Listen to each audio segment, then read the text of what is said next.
যেদিন নিরামিষ থাকে সেদিন তো মাথা গরম হয়ে থাকে যে কী রান্না করতে হবে। আর এরকম যদি রেসিপি করতে পারো আর কিছু লাগবে না। এরকম রেসিপি দেখতে হলে প্রথমে লাইক শেয়ার সাবস্ক্রাইব করে নাও। চলো দেখে নিই রেসিপিটি।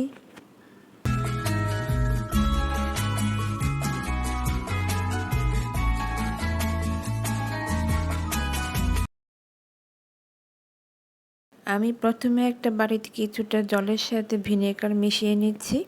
তোমরা চাইলে এখানে আগে করে রাখা ছানার জলও নিতে পারো। তার মধ্যে আমি কিছুটা ময়দা দিয়ে গুলে নিলাম। তারপর প্রায় 1 লিটারের মতো দুধ নিয়ে দুধটা আগে গরম করে ফুটিয়ে নিয়েছি। তারপর এর মধ্যে ছানার জল বা ভিনেগারের জলটা দিয়ে কিছুক্ষণ হালকা হাতে নাড়ালে এরকম ছানা ছানা হয়ে আসবে। তখন আমি চুলা থেকে নামিয়ে নেব আর একটু ঠান্ডা করার জন্য অপেক্ষা করব। তারপর আমি ভালোভাবে একটা সুতির কাপড়ে নিয়ে নিচ্ছি ছেঁকে। আর এই জলটা কিন্তু তোমরা পরবর্তীতে রেখে দিলে আবারও ছানা কাটতে ব্যবহার করতে পারো। সেক্ষেত্রে কিন্তু ভিনেগার ব্যবহার করার প্রয়োজন পড়বে না। তো এভাবে আমি ছেঁকে নিয়ে বারবার করে আলতো করে জল দিয়ে দিয়ে নেড়ে নেড়ে ভালো করে ধুয়ে নিয়েছি, যাতে ভিনেগারের গন্ধ বা এই টক ভাবটা ছানার ভিতরে না থাকে, তাহলে কিন্তু খেতে ভীষণ বাজে লাগবে। তো এইভাবে যতক্ষণ পর্যন্ত জলটা পরিষ্কার হচ্ছে আমি বেশ কয়েকবার জল দিয়ে দিয়ে এভাবে ধুয়ে নিলাম। তারপর ভালো করে চিপে যখন পরিষ্কার জল বেরোতে শুরু করবে, ভালো করে টাইট করে এটা আটকে নেব। এই কাপড়টা দিয়ে আমি ঘুরিয়ে ঘুরিয়ে ভালো করে টাইট করে নিয়ে একটা কিছুতে হ্যাঙ্গারে ঝুলিয়ে দেব, যাতে ভালো করে জলটা পড়ে যায়। বেশ খানিকক্ষণ পরে আমি এটা নামিয়ে নিচ্ছি আর দেখছি যে পুরো জলটা পড়ে গেছে। এভাবে কিন্তু তোমরা পনির কেটেও ব্যবহার করতে পারো। তো আমি ছানাটা নিয়ে ভালো করে হাত দিয়ে ছানাটা খুলে খুলে নিয়েছি। আর এর মধ্যে আমি একটু নুন, একটু চিনি, তারপর এর মধ্যে দিয়ে দিলাম সামান্য বাইন্ডিং জন্য ময়দা আর ক্রিস্পির জন্য রাইস ফ্লাওয়ার আর রোস্টেড জিরা আর সামান্য একটু মরিচের গুঁড়া, তার সাথে দিয়ে দিলাম একটু গরম মশলার গুঁড়ো দিয়ে ভালো করে ডলে ডলে এটা মাখতে হবে। এটা খুব পালিশ করে মাখলে কিন্তু ভালো হয়, তাহলে রান্নার সময় কিন্তু ফেটে যাওয়ার ভয় থাকে না।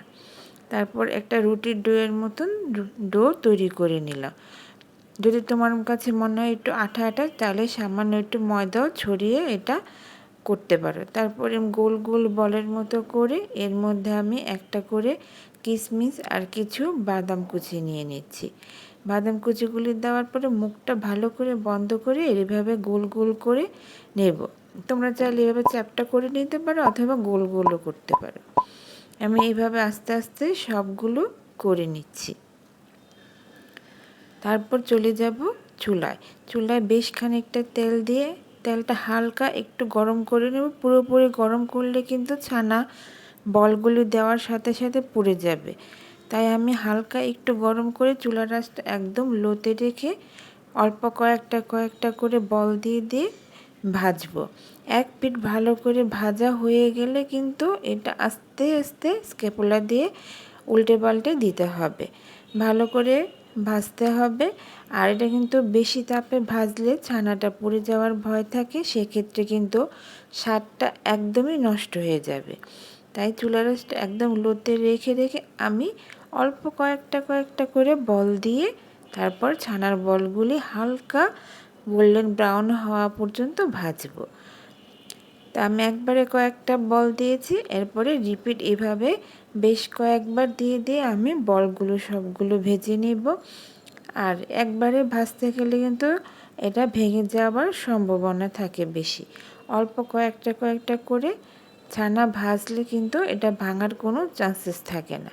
তো এভাবে আমার আস্তে আস্তে সবগুলি বল আমি হালকা বাদামি করে ভেজে তুলে নিচ্ছি। আর এই ক্ষেত্রে কিন্তু একটু বেশি তেল দিয়ে যেহেতু ভাজতে হয়, পরবর্তীতে এতটা তেল প্রয়োজন পড়ে না। আমি এখান থেকে কিছুটা তেল আমি আগে থেকে তুলে নিব। তারপর এর মধ্যে আমি কয়েকটা আলু দিয়ে নুন হলুদ দিয়ে ভেজে নেব। আলুটা আমি আগে থেকে সিদ্ধ করে রেখেছি বিধায় বেশিক্ষণ ভাজতে সময় লাগে নাই। যদি আপনারা এখানে সেদ্ধ আলুর পরিবর্তে একদম সলিড আলুটা ব্যবহার করে, সেক্ষেত্রে কিন্তু একটু ঢেকে ঢেকে সেদ্ধ হওয়া পর্যন্ত ভাজতে হবে।